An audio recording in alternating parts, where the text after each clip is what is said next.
Hey there, Coach Barry here again with another one of our Gimme 5 informational topics, and today I wanted to talk about junk miles and the long miles. When do we run our long runs? Well, typically we'll do shorter runs in the week, shorter workouts, run or walk during the week, and then on the weekend we'll pick one of the days, Saturday or Sunday, and do our longer runs. That's the typical plan. The importance of the long run is really to get out there and train yourself for pure endurance, for being out there for the period of time in the elements, getting prepared for your event. The one mistake a lot of folks do is they get out on their long miles and they just run as fast and as far as they can and see how long it takes for them to run out of fuel. Well, the more you do that, the quicker you're going to run out of fuel, because you're training your body when you run hard to use the easiest source of fuel as fast as it can. Your body's adapted to do that. It's back from our history when we used to run away from the saber-toothed tigers. So when you started to run, your body would say, give me all that fuel, let me get out of here. We want to be out there for a long time, so we want to train our body to use that fuel efficiently. Even marathon pace. You don't want to run marathon pace on your long run. You want to do that in the middle of your long run. But we don't even need to do that now. In the later part of our training plan, like the last third of our training plan, we'll be doing longer miles, and that's the appropriate time to throw that marathon pace in there. We'll do easy pace, rise up to marathon pace, and then do easy pace. You don't need to run marathon pace the whole time on your long run. Again, that's with the peak when it counts principle. We want to peak on race day. We don't want to leave our peak, our best, on the training course. We want to save it for race day, and how you do that is by getting stronger as a whole and then performing on race day. So let's talk about junk miles. Well, I basically already did. Junk miles is when you get out there and you just run as fast as you can, as often as you can.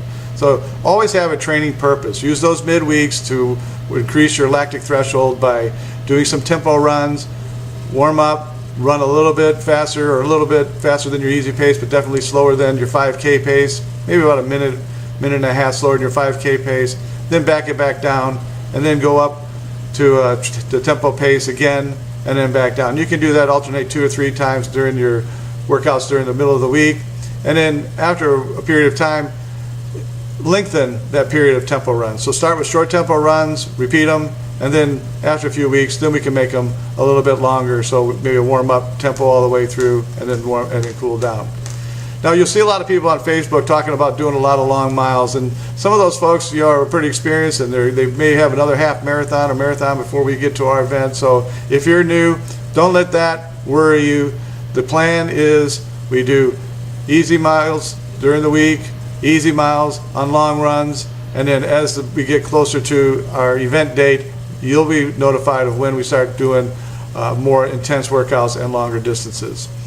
So let's talk about fueling.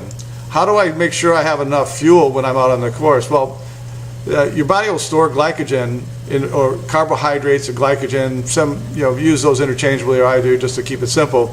But your body will store about 400 carbohydrates or glycogen stores in your muscles and your liver. If you're a woman, if you're a man, it's about 500. And you'll use those up pretty quickly as you get on the course.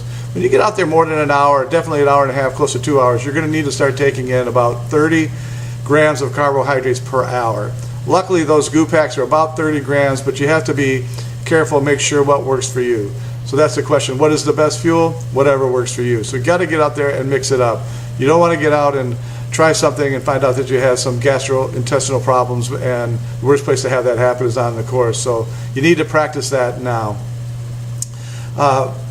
Let's talk about fuel. I mean, not fuel, but hydration. Everybody has a different sweat ratio. Coach Michelle put some tips in this week's email about how to determine what your sweat ratio is. Basically, you just weigh yourself nude before you go out for a run or walk. Go out for an hour. Make sure you take good notice of how much water you took in, and then when you get back, weigh yourself nude again, and then what you do is you take the difference of how much you weighed before and after, and then add in how much you took in, and then that's what your sweat ratio is, how much fuel you'll need per hour. So then you can learn how to regulate that, carry your own water bottle with you, or make sure that you have water stops laid out so that you can take in that amount of water. You don't want to be way less when you get back. You want to try to make it even. And you definitely don't want to weigh more, because then that's a symptom of hyponatremia. Well, I'm about to run out of time here. I wanted to keep it to 5 minutes. I hope that's helpful. We're going to go over a lot more information. Watch for our emails, and you guys are going to do great. Just stick to the plan to work, and work your plan. Oh, my time's up. Have a good time, guys, and keep at it.